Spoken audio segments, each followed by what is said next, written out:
വിശ്വാമിത്രന്റെ തപസ് മേനകെ ഇളക്കി കഴിഞ്ഞു. ഋഷികിങ്ങന്റെ തപസ് അവസാനിച്ചു കഴിഞ്ഞു. എങ്കിലും അവൾക്ക് ഞാൻ പൂച്ചണ്ട് കൊടുക്കും. എത്ര വേണമെന്ന് പറഞ്ഞാൽ മതി, ഞാൻ മേടിച്ചോണ്ട് വരാം. അല്ല, അതേതായാലും കൊടുക്കേണ്ടി വരും. അങ്ങനെയൊക്കെ ചിന്തിക്കുമ്പോഴും എന്നെ അലട്ടുന്നത് എന്റെ സമുദ്രമോളാ. മുറപ്പെണ്ണിനെ ഇഷ്ടമല്ലാന്ന് ആ കുഞ്ഞ് എത്രയോ തവണ പറഞ്ഞതാ. അതുകൊണ്ട് നേരം കളയാതെ ആ കൊച്ചിനോട് വേറെ കല്യാണം കഴിക്കാൻ പറ. തന്നെ ആ പേര് പറഞ്ഞ് നിർബന്ധിച്ചാ ഉള്ളതൂടെ പോവും, പറഞ്ഞേക്കാം. ആ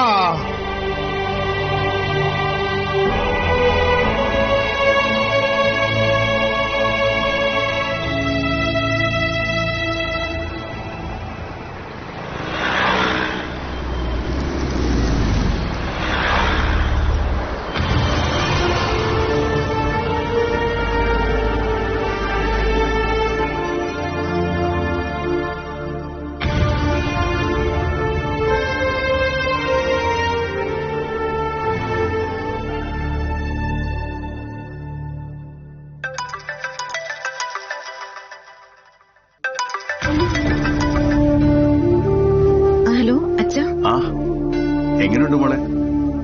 ഉച്ചയ്ക്ക് കഞ്ഞിയൊക്കെ കുടിച്ചിട്ട് ഉറങ്ങുവാ. ഞാനേ മോളെ വിളിച്ചോണ്ട് ദേ എത്തിക്കഴിഞ്ഞു. സാവകാശം വന്നാ മതി, ഞാനിവിടെ ഇരുന്നോളാം. ഇനി മോളെ ബുദ്ധിമുട്ടിക്കുന്നത് ശരിയല്ലല്ലോ. ഇതെനിക്കൊരു ബുദ്ധിമുട്ടല്ല, ഞാൻ എത്ര കാലമായിട്ട് ആഗ്രഹിക്കുന്നതാ ഇതൊക്കെ. ശരി ശരി. പിന്നെ ഞാനേ പരിക്ക് പറ്റിയ ഒരാളെ കാണാൻ പോയിരുന്നു, ആവണശ്ശേരിയിലെ അമ്പാടിയെ. എന്നിട്ട്? അമ്പാടിയുടെ കാര്യം അറിയാനേ എന്തൊരു ആകാംക്ഷയാ. ഒന്ന് ആലോചിക്കട്ടെ മോൾക്ക് വേണ്ടി അയാളെ. അച്ഛാ, വെറുതെ അപർണയെ പോലെ അച്ഛനും തുടങ്ങല്ലേ. അയാൾക്കും എന്തോ ഇഷ്ടമുണ്ട്. മോളെ കുറിച്ച് പറഞ്ഞപ്പോഴേ നല്ല മതിപ്പാ. ഇനി മോള് പച്ചക്കുടി കാട്ടിയാ മതി. ശരി, അച്ഛൻ മൊബൈല് കട്ടാക്കിയിട്ട് അപർണയും കൊണ്ട് പെട്ടെന്ന് വരാൻ നോക്ക്. ശരി മോളെ.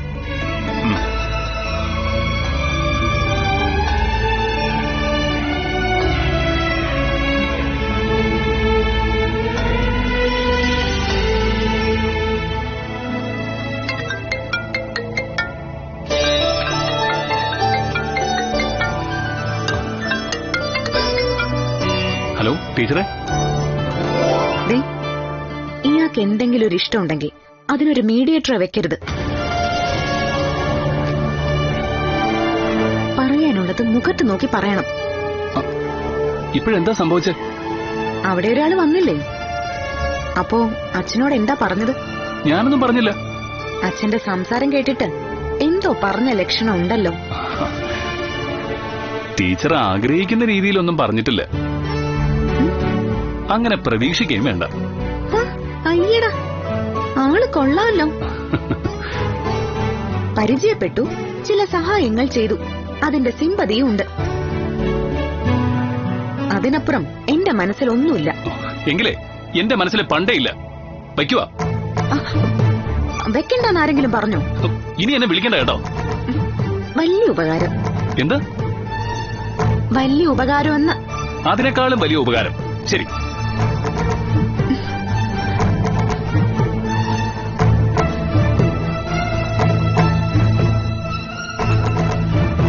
എനിക്ക് വിളിക്കാതിരിക്കാൻ പറ്റുമോ? എന്താ പറ്റാതിരിക്കാൻ? എന്റെ മനസ്സിൽ നേരെ ഒരു ചലനം ഉണ്ടല്ലോ, അതൊരിക്കലും പാടില്ല. ഞാൻ ഓക്കെയാണ്.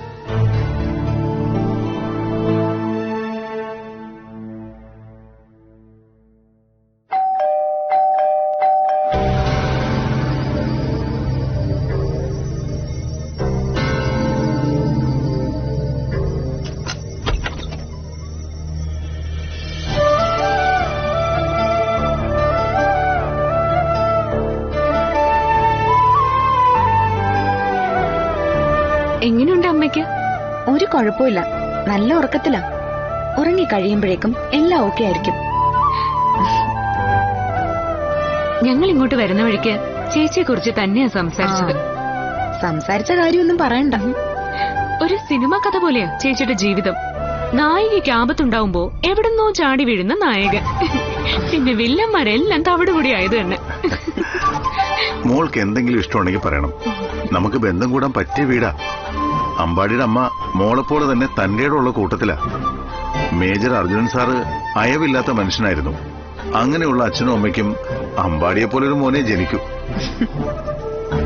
രണ്ടാൾക്കും വിവാഹപ്രായം കഴിഞ്ഞു. എനിക്കാ കഴിഞ്ഞത്, അമ്പാടിക്ക് ആയിട്ടേ ഉള്ളൂ. ആ, എങ്കിലും വേണമെങ്കിൽ ഒന്ന് ട്രൈ ചെയ്ത് നോക്കാം. തൽക്കാലം വേണ്ട കേട്ടോ. നീയാ അച്ഛനെ കൂടി ഈ രീതിയിൽ ചിന്തിപ്പിക്കുന്നത്. ഏയ്, ഒരിക്കലുമല്ല. ചിലരെ കാണുമ്പോഴേ നമുക്ക് തോന്നും അവരൊന്നിച്ചാൽ നന്നായിരിക്കുമെന്ന്. അങ്ങനെ ഒരു തോന്നല് നിങ്ങളുടെ കാര്യത്തിലുണ്ടായി. ആ തോന്നല് അച്ഛന്റെ മനസ്സിൽ തന്നെ വെച്ചോ.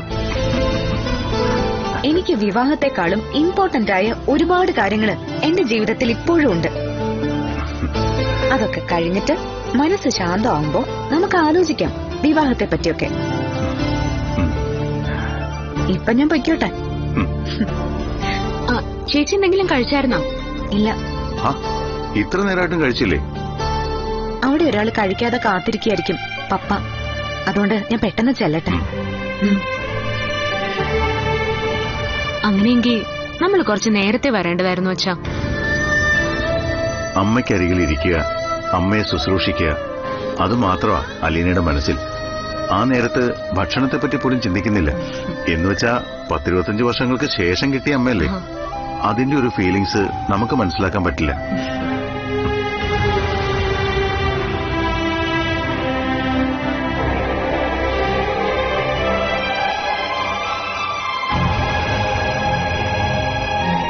എത്തിയോ? ഇന്നൊന്നും കഴിച്ചിട്ടില്ല. പപ്പയ്ക്കൊപ്പം ഇരിക്കാൻ തന്നെയാ വന്നത്. അമ്മയ്ക്ക് എങ്ങനെയുണ്ട് മോളെ? ഞാൻ ചെല്ലുമ്പോ നല്ല പനിയുണ്ടായിരുന്നു. ഇപ്പോ ചൂടൊക്കെ കുറഞ്ഞു.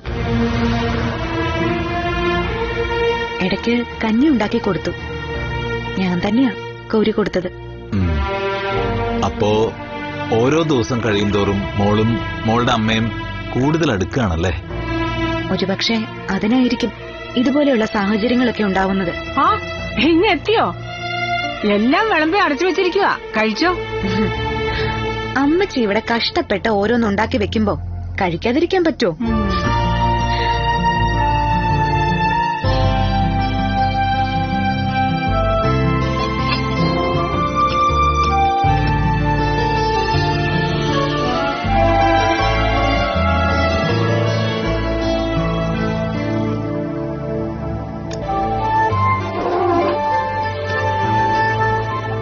മതി. അപ്പച്ചൻ എന്നോട് ഒരുപാട് സംശയങ്ങളൊക്കെ പറയുന്നുണ്ട്. അതൊന്നും ഞാൻ അങ്ങോട്ട് വിശ്വസിച്ചിട്ടില്ല. എങ്കിലും ആ നീരജയും മോളും തമ്മില് എന്തൊക്കെയോ സാമ്യമുണ്ട് കണ്ടാലും. എന്നാ ആ അമ്മ എന്റെ അമ്മയാണെന്നങ്ങ് കരുതിക്കോ. ഏതു വഴിയിലാ അമ്മയാകുന്നതെന്നാ ഞാൻ ആലോചിക്കുന്നത്.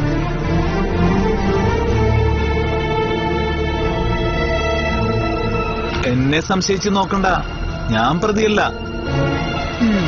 അപ്പച്ചനെ ഇല്ലാത്തൊരു സൂക്കേട് ഇപ്പൊ തുടങ്ങിയിട്ടുണ്ട്. മോളുടെ ആ നോവലുണ്ടല്ലോ, ആ രാത്രി വിളിക്കുന്ന പെൺകുട്ടി, അതിപ്പോ ഓരോ ലക്കവും വായിച്ചോണ്ടിരിക്കുക. എന്നിട്ട് ഓരോരോ സംശയം എന്റെ അടുത്ത് പറയും, കഥയും. അതവരുടെ സ്വന്തം ആത്മകഥയാണെന്ന് പരസ്യമൊക്കെ വന്നതാണല്ലോ. അതുകൊണ്ടാ ഓരോരോ സംശയങ്ങൾ ഉരുണ്ടുകൂടുന്നത്. അതിനകത്ത് പറയുന്നത് കുറെയൊക്കെ സത്യമാണ് കേട്ടോ. കൊറേയല്ല, മുഴുവനും സത്യമാണെന്നാ ഇപ്പൊ ഞങ്ങളുടെ സംശയം. അതിനകത്തെ ഈ നിരഞ്ജന എന്ന നായിക നീരജയാണെന്ന് മനസ്സിലായി. അവര് പെറ്റ കുഞ്ഞേതാണെന്നാ മനസ്സിലാവാത്തെ.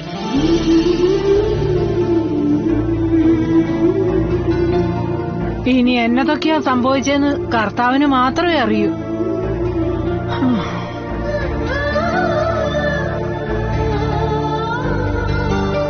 ഇപ്പൊ കർത്താവിന് മാത്രമല്ല, നിരഞ്ജന പ്രസവിച്ച മോൾക്കും അറിയാം.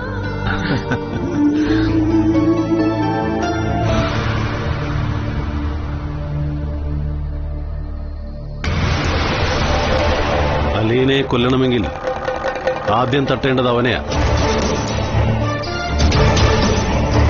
അവളുടെ പിന്നാലെ ചുറ്റുന്നവനെ നീ സിനിമയിൽ ചെയ്യുന്നത് ജീവിതത്തിൽ നമ്മൾ നടപ്പാക്കണം. ഒരു ഭയവും കൂടാതെയാ അവൻ എന്റെ മോനെ തല്ലിച്ചതച്ചത്. എന്നിട്ട് അത് കണ്ട് ആസ്വദിക്കാൻ ഒരമ്മയും. ഞാൻ പറഞ്ഞല്ലോ, ഒന്നിച്ച് പഠിച്ചു എന്നുള്ളത് സൗജന്യം മാത്രമാണ് ആകാശിന് അവൾ കൊടുത്തിരിക്കുന്നത്. അല്ലെങ്കിൽ എന്റെ മോന്റെ ദേഹത്ത് കൈവയ്ക്കാൻ അവൾ ആളെ വിട്ടേനെ. നമ്മളെ അവളിട്ട് പുഴുങ്ങുക, നിർത്തി പൊരിക്കാന്നൊക്കെ പറയാം. നിന്റെ മോൻ എന്തിനാണ് ഇങ്ങനെ നടക്കുന്നത്? തല്ലുകൊള്ളാനോ? എടാ, അവൻ ഏതായാലും ഇനിയും ജയിലിൽ കിടക്കണം. അലീന ഉള്ളിടത്തോളം കാലം അത് ഒഴിവാക്കാൻ പറ്റില്ല. പിന്നെ അവളുടെ മുഖത്തോട്ട് ശരിക്കും ആസിഡ് ഒഴിച്ചുകൂടായിരുന്നോ?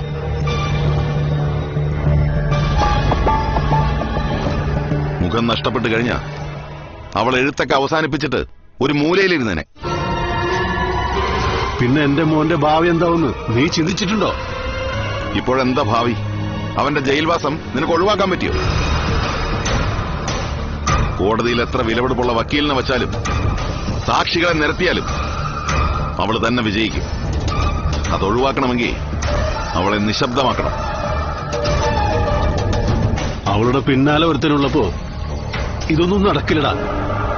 ഇനി ജിതേഷ് ആസിഡുമായി പോയെന്നിരിക്കട്ടെ, എങ്കിൽ അത് വീഴുന്നത് അവന്റെ മുഖത്ത് തന്നെ ആയിരുന്നേനെ. അവിടെയും അവള് രക്ഷപ്പെടും. അവൻ അവളുടെ ബോഡി ഗാർഡാണോ? അങ്ങനെന്തോ ആണ്. ഇനിവൻ നമ്മളെ തല്ലാൻ വരുമെന്നാ എന്റെ പേടി. സൂപ്പർ സ്റ്റാർ വീരനെ തല്ലിയെന്നൊരു വാർത്ത വന്ന കേസ് കൊടുക്കാൻ പോലും പറ്റില്ലടാ. കോടതിക്ക് മുന്നിൽ കേസ് വന്ന എന്തിനു തല്ലിന്ന് ചോദ്യം വരും. അതിന്റെ കാരണം പഴയ സംഭവമാണെന്ന് അലീന എങ്ങാൻ പറഞ്ഞ പിന്നെ അതിന്റെ പിന്നാലെ നിന്റെ ആരാധകരും വരും നിന്നെ തല്ലാൻ. ശരിയാ, നമ്മൾ വല്ലാത്തൊരു സ്റ്റേജിലൂടെ മൂർത്തി കടന്നുപോയിക്കൊണ്ടിരിക്കുന്നു.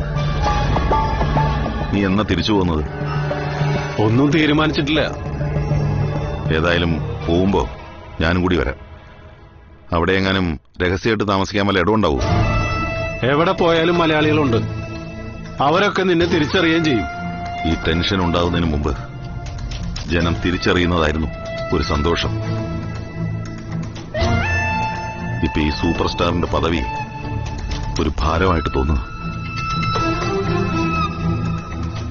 നിന്റെ വീട്ടിലേക്ക് അവളുടെ നോട്ടം എത്തിയ സ്ഥിതിക്ക് രജനിയുമായിട്ട് ഉടനെ ഒരു കൂടിക്കാഴ്ച ഉണ്ടാവാം. അങ്ങനെയെങ്കിൽ പെട്ടത് തന്നെ.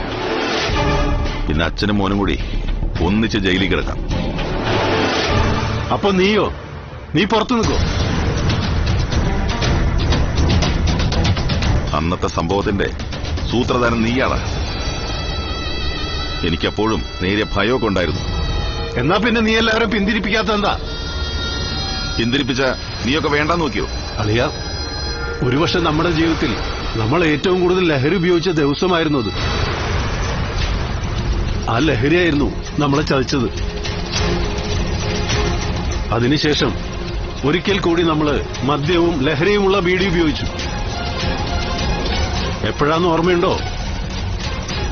ഒരു ജീവപര്യന്തം തുറച്ചു നോക്കിയ നമ്മളെ കേസിൽ നിന്ന് ഊരിപ്പോന്നപ്പോ. അത് ആഘോഷിക്കേണ്ട ദിവസമായിരുന്നു. എന്നാ ഇങ്ങനെ ഒരു ഭാഗ്യമുണ്ടെന്ന് അറിഞ്ഞെങ്കിൽ ജീവപര്യന്തം തന്നെയായിരുന്നു അളിയാ നല്ലത്. അന്ന് നമുക്ക് കുടുംബമില്ല, കുട്ടികളില്ല. ഇന്ന് അതാണോ അവസ്ഥ? ഇന്ന് നമ്മൾ മുത്തച്ഛന്മാരായി. ആ സമയത്ത് ഉരുൾപൊട്ടിയിരിക്കുന്നു. സാധാരണ മക്കള് അച്ഛന്മാർക്ക് അപമാനം ഉണ്ടാക്കുന്നു. എന്നാൽ ഇവിടെ മക്കൾക്ക് നമ്മൾ ബാധ്യതയാവാൻ പോവാ. ഒഴിവാക്കണം മൂർത്തി. ഈ ആപത്തിന്ന് ഊരണം. അതിന് നീ എന്ത് മാർഗവും പറഞ്ഞോ, ഞാൻ ചെയ്യാം.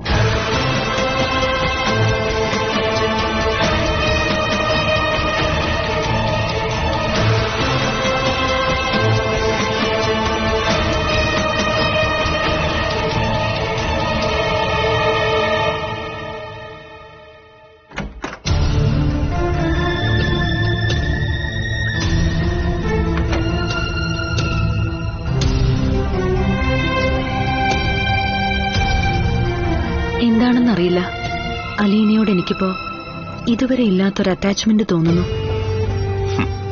തോന്നണമല്ലോ. ഒരു മോള് അമ്മയ്ക്ക് തരുന്ന സ്നേഹമാണല്ലോ അലീനയിൽ നിന്നുണ്ടാവുന്നത്. എന്താണ് നമ്മുടെ കുടുംബമായിട്ട് അലീനയ്ക്കുള്ള ബന്ധമെന്ന് മനസ്സിലാവുന്നില്ല.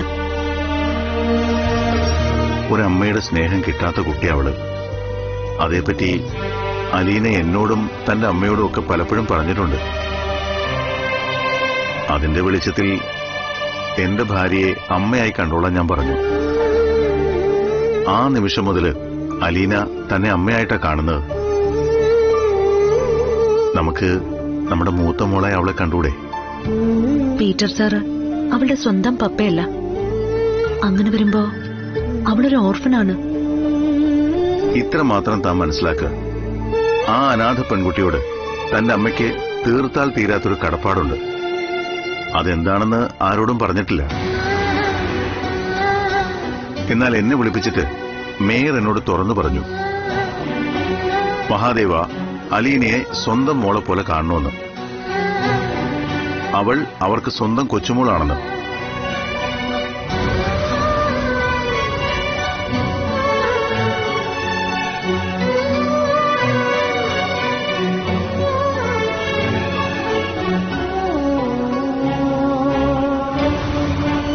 അതൊന്നും ഇനി ചെയ്യേണ്ട.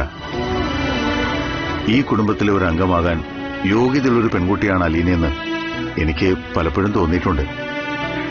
അതുകൊണ്ടാ അപർണയെ പോലെ ഞാൻ അവളെ കാണുന്നത്. നമ്മുടെ മൂത്ത മകൾ. ഇനിയുള്ള കാലം നമുക്കിടയിൽ അവളുടെ സ്ഥാനം അതായിരിക്കണം. ഇവിടെ നടക്കുന്ന ഓരോ ചടങ്ങിലും അവളും ഉണ്ടാവണം. ഒരുപക്ഷെ കഴിഞ്ഞ ജന്മത്തിൽ തന്റെ മകളായിരുന്നിരിക്കാം അലീന.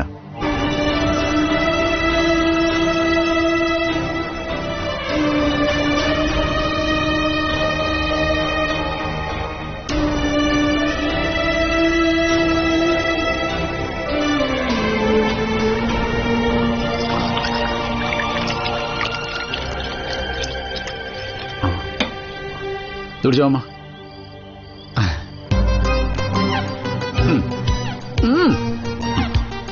അടിക്കടാ കൂട്ടാ.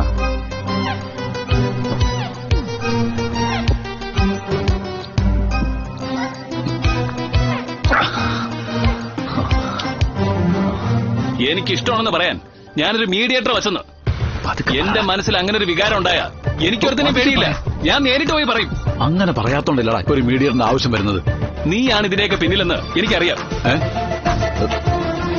എടാ, ഇഷ്ടപ്പെട്ട പെണ്ണിന്റെ മുഖത്ത് നോക്കി അവളെ ഇഷ്ടമാണെന്ന് പറയാത്തതുകൊണ്ട് ഒരുത്തി കൈവിട്ടുപോയ അനുഭവം എനിക്കുണ്ട്. ഓ, താങ്ക് യു. അത് നിനക്കുണ്ടാവാതിരിക്കാനാ ഞാൻ ഇത്ര പ്രയാസപ്പെടുന്നത്. എന്ന് വെച്ച് ഞാനിപ്പോ ടീച്ചറിനെ വിളിച്ചിട്ടൊന്നുമില്ല കേട്ടോ. അല്ല, ഇനി ഇന്നിവിടെ വന്ന മഹാദേവൻ സാറാണോ ഈ വിഷയം എടുത്തിട്ടത്? അതിനുള്ള സാധ്യതയുണ്ട്. എങ്കിൽ റൂട്ട് ക്ലിയർ ആയില്ലേ? കാര്യങ്ങൾ ഏതാണ്ട് നമ്മൾ വിചാരിച്ച പോലെയൊക്കെ നടക്കും. ഇതുകൊണ്ടാ പറയുന്നത് ആരെയും ഒരിക്കലും സഹായിക്കരുതെന്ന്. ഇപ്പോഴങ്ങനെ സഹായിച്ചു പോയതുകൊണ്ടാ ഒരു കാരണവുമില്ലാതെ എന്നെ ഇങ്ങനെ സംശയിക്കുന്നത്. ഒരാള് പറയാത്ത കാര്യം പറഞ്ഞു എന്ന് പറയുമ്പോ നമുക്കുണ്ടാവുന്ന ദേഷ്യം എത്രയെന്നറിയോ? ഇതങ്ങോട്ട് പിടിച്ചാട്ടെ. കുഞ്ഞിനെ ഞാൻ പ്രസവിച്ചിട്ടപ്പം പോലും കാണാൻ തുടങ്ങിയതാ. ഒരു മുറപ്പെണ്ണുണ്ട്. അവള് പിന്നാലെ നടന്നിട്ട് പോലും നോക്കാത്ത ആളാണ്. ഇത്രയും കാലത്തിനിടയ്ക്ക് ഒരു പെൺകൊച്ചിനെ കുറിച്ച് പറഞ്ഞിട്ടുമില്ല, ചിന്തിച്ചിട്ടുമില്ല. അതെ, ഇനി രഹസ്യമായിട്ട് ചിന്തിച്ചിട്ടുണ്ടോന്ന് എനിക്കറിയത്തില്ല. അങ്ങനെയായിരുന്നു പൊക്കോണ്ടിരുന്നത്. ആ രീതി മുന്നോട്ട് പോകുന്ന ചെറുപ്പക്കാരൻ ഇപ്പൊ ഇങ്ങനെ മൊബൈലും നോക്കി ചിന്തിച്ചോണ്ടിരിക്കുമ്പോ അതിൽ നിന്ന് ഞങ്ങൾ എന്താ മനസ്സിലാക്കേണ്ടത്? ശങ്കരമാമ പറഞ്ഞത് 100% ശരിയാ. അല്ലെങ്കിൽ ഇവനിപ്പോ ആർക്കെങ്കിലും എന്തെങ്കിലും സഹായം ചെയ്യാൻ വേണ്ടി കറങ്ങി ഇറങ്ങനെ. അത്യാവശ്യം തല്ലും കൂടിയാണ്. പക്ഷെ ഇപ്പോ അതൊക്കെ വിട്ടിട്ട് വേറൊരു ലോകത്താ അളിയത്. കുഞ്ഞെ, ഈ പ്രപഞ്ചത്തിൽ 2 ലോകങ്ങളാ. ആകാശത്തിൽ സ്വർഗലോകം, ഭൂമി പ്രണയലോകം. അത് ഈ രണ്ടാമത് പറഞ്ഞ ലോകത്താ കുഞ്ഞിപ്പം. അതിന് മരുന്നില്ല കുഞ്ഞെ. അതിനുള്ള ചികിത്സ താലികെട്ട് മാത്രം. രണ്ടെണ്ണം വിട്ടപ്പോ സംസാരത്തിന്റെ ലെവല് മാറി. ഇനി ഇവിടെ കിടന്ന് ഉറങ്ങിയേക്കരുത്.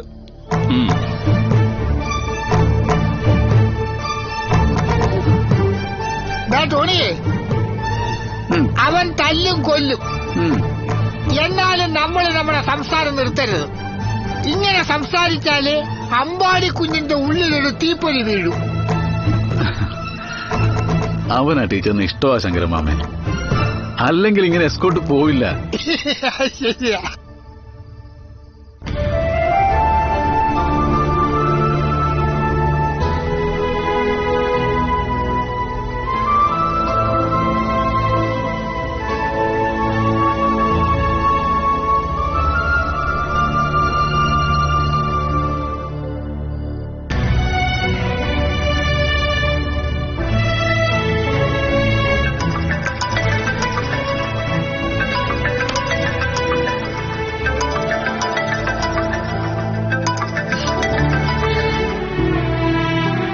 എന്ത് വേണം?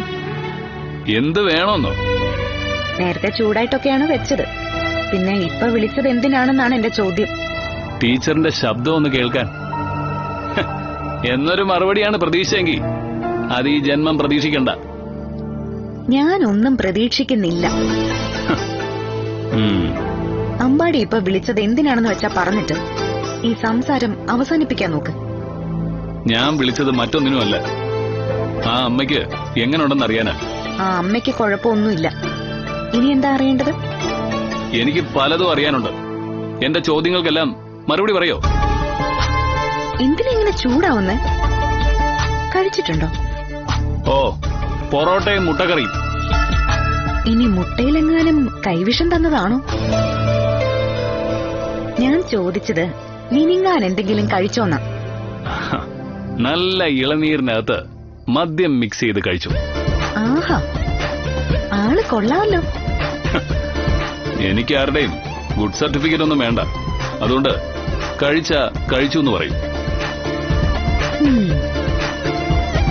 ഞാൻ ആവശ്യത്തിന് മദ്യം കഴിക്കും വല്ലപ്പോഴും. ഇഷ്ടപ്പെടാത്തത് കണ്ട തല്ലുകയും ചെയ്യും. അല്ലാതെ പെൺകുട്ടികളുടെ സ്നേഹം പിടിച്ചു പറ്റാൻ പുണ്യാളനായിട്ട് നടക്കുന്ന ഒരുത്തനല്ല ഞാൻ. എനിക്ക് ഒരു പെണ്ണിനോടും ഒരു ഇഷ്ടവുമില്ല.